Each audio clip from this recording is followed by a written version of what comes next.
What was your other one? Mandatory term limits. Okay, so you know who the problem is? Who? The staff. Mm-hmm, The staff never stay. leaves. Yep. Guess what? So I'm going to go into this a little bit. When I became a member of Congress, I was given, so here's how it works, you guys. Every member of Congress is allotted a certain amount of money per year. So for my district, my allotment is $1.4 million. With $1.4 million, I have to hire my staff. I have to pay for district offices. It's like a mini business. Each member of Congress is like a mini business, and you have to stay within those bounds. If I spend more than that, guess what? I have to pay for it out of my campaign funds. So that's a big no-no, right? So $1.4 million. But here's the deal. So when I went to Washington and I had to hire staff, I'm like, who do I hire? Well, guess what? There's a whole bunch of people President Trump just left office. There's a bunch of people looking for jobs.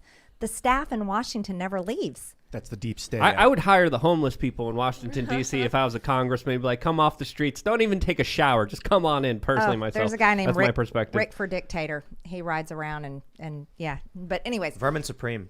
Yes. He would be my chief of staff. So he's a satirical candidate who wears a boot on his head.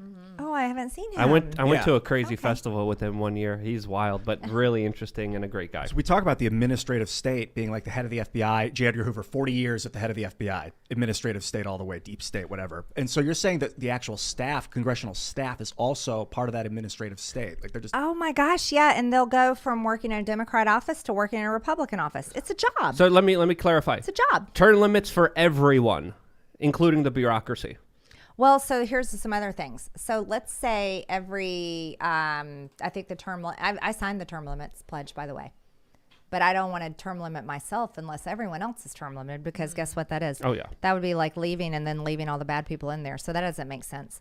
But so here's something, 10,000 hour rule. Has anyone ever heard of that 10,000 hours? It's like good at something. If you do something 10,000 hours, Yeah, you become you're an expert. master Oh at my it. gosh, you're an expert.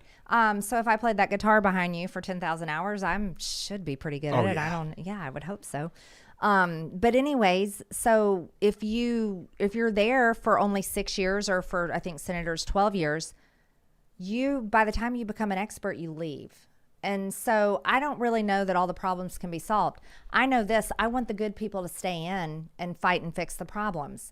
So the term limit issue is really interesting. If you only term limit the members of Congress and the senators, but you never term limit the staff and the changes there, then essentially you're not solving any problems. Yeah, that's why